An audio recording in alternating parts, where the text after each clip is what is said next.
మన పితరుల కంటే ఎక్కువగా, మన పితరుల కంటే గొప్పగా మన పిల్లలను ఆశీర్వదించే దేవుడు మన ప్రభువైన యేసు క్రీస్తు వారు. అబ్రహాము కంటే శ్రేష్టముగా ఎంతో గొప్పగా ఇస్సాకును ఆశీర్వదించినాడు. ఇస్సాకు కంటే గొప్పగా యాకోబును అనగా ఇజ్రాయేలును ఆశీర్వదించినాడు. ఇజ్రాయేలు కంటే గొప్పగా యోసేపును ఆశీర్వదించినాడు మరియు యూదా జనాంగమును ఆశీర్వదించినాడు. ఇలా చెప్పుకుంటూ వెళితే దేవుడు తరాలు మారే కొద్దీ తన పిల్లలను ఆశీర్వదిస్తూ అభివృద్ధి చేస్తూ ఎంతో ఉన్నతమైన స్థితిలోనికి తన పిల్లలను నడిపించినాడు. అలాగుననే మన ప్రభు మనకంటే శ్రేష్టముగా, మన పితరుల కంటే గొప్పగా మన పిల్లలను ఆశీర్వదించే దేవుడు. అయితే మనము చేయవలసిన ఒక పని ఉన్నది.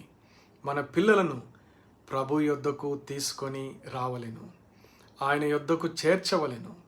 ఈ ఒక్క పని మనము చేసినామా ప్రియ సహోదరుడా సహోదరి, ఆయన మన పిల్లల జీవితాలను ఆశీర్వదించే దేవుడు.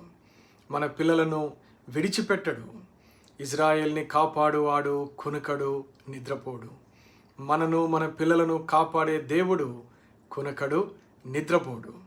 ఈ దేవుని యొక్క శ్రేష్టతను తెలుసుకొనుము, ఈ దేవుని ప్రేమను తెలుసుకొనుము, ఈ దేవుని యొక్క ఆశీర్వాదాలను అర్థం చేసుకొని మీ పిల్లలను ప్రభు యొద్దకు తీసుకొని రండి.